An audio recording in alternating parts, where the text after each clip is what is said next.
साहब कहते हैं, पहली भिक्षा अन्न की लाना, गांव नगर के पास न जाना, हिंदू तुर्कन छोड़ के चेला, झोला भर के लाना। साहब भिक्षा मांगते हैं और जो पहली भिक्षा है वो अन्न की है। साहब कहते हैं, प्यारे शिष्य अन्न की भिक्षा लाओ। गांव और नगर में ये भिक्षा नहीं मिलने वाली है, वहाँ नहीं जाना है। हिंदू तुर्कन छोड़ के चेला, झोला भर के लाना। अन्न की भिक्षा मांगते हैं। हमारे सामने दो पदार्थ हैं, एक प्रकृति है और दूसरा ब्रह्म है। साहब कहते हैं, जो भूख है आत्मा की वो मिटने वाली नहीं है। संसार के पदार्थों से, संबंधों से ये पूर्ण होने वाली नहीं है।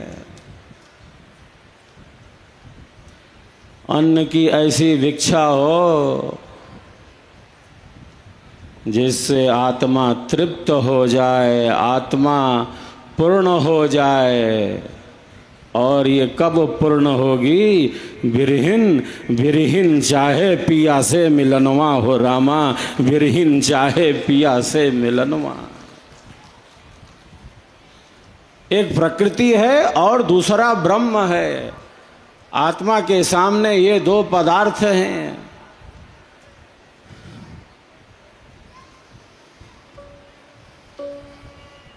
हमारा शरीर प्रकृति का है, हमारा शरीर प्राकृतिक है। अन्न जल से हम इसकी रक्षा करते हैं।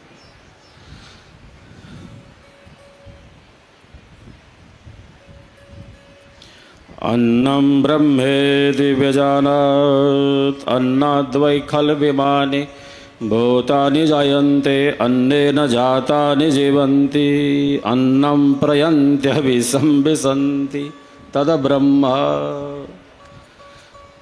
उपनिषद में ऋषि कहते हैं कि ब्रह्म को जानने की जिज्ञासा करो। जिससे उत्पन्न होता है, जिसके सहारे चलता है, जिसमें अवस्थित होता है, उसको जानने की जिज्ञासा करो, वह ब्रह्म है।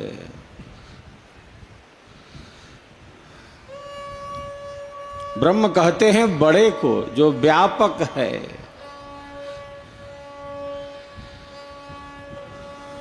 वही ब्रह्म है।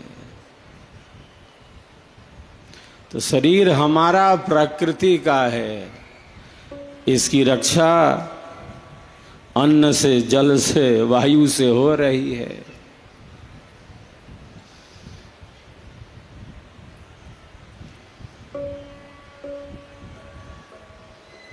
जो शरीर में है वही संसार में है। जो पिंड में है वही ब्रह्मांड में है। एक स्थूल है, एक सूक्ष्म है। हमारा शरीर पंच भौतिक है। यह जो भूख प्यास है वो हमारे प्राणों के ही धर्म हैं। प्राणों को भूख लगती है, प्यास लगती है। यदि प्राणो उदयपान समानो नाभिमंडले उदानः कंठ देशे स्यात् व्यानः सर्व शरीरगः।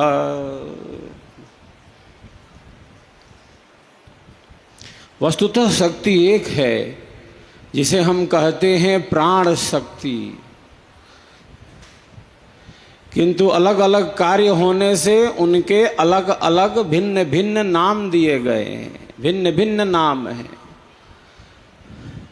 हृदय में प्राण है, अपान वायु है, मल मूत्र का विसर्जन हो, समान वायु नाभि में स्थित है, उदान कंठ देश में स्थित है। वस्तुतः शक्ति एक है, ज्ञान संपूर्ण शरीर में व्याप्त है। वस्तुतः शक्ति एक है, लेकिन कार्य भिन्न भिन्न होने से उसके नाम भी अलग अलग दिए हैं। विद्युत एक है, वही प्रकाश वहीं से आ रहा है। ये फैन, ये कूलर भी चल रहा है, ये रिकॉर्डिंग भी हो रही है, ये माइक भी बोल रहा है। वस्तुतः शक्ति एक है। ये ध्वनि यंत्र भी संचालित है, प्रकाश भी है, शक्ति एक है।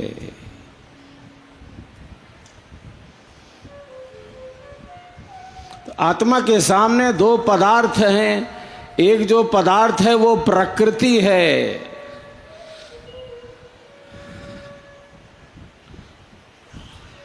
हमारा शरीर ही प्रकृति का बना है। जिससे पदार्थ बनते हैं उसे ही हम प्रकृति कहते हैं। स्वर्णकार सोने से आभूषण बनाता है, भिन्न भिन्न प्रकार के आभूषण बना देता है। मूल तत्व क्या है? स्वर्ण है। भिन्न भिन्न प्रकार के आभूषण बनाए जाते हैं। कुंभकार मिट्टी से अनेक प्रकार के बर्तन बना देता है। मूल तत्व क्या है? मिट्टी है। तो प्रकृति है।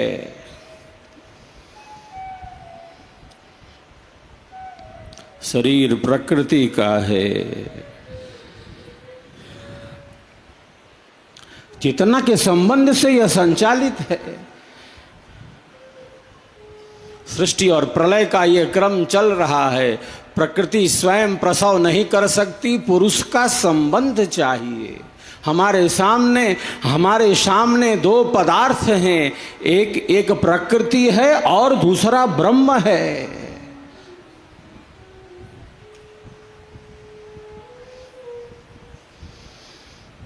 एक प्रकृति है और दूसरा ब्रह्म है।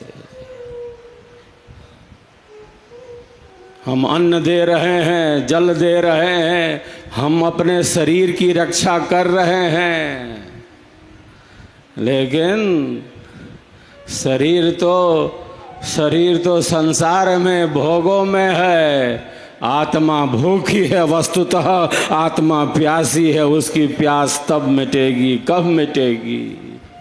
जब परम आनंद का अनुभव होगा।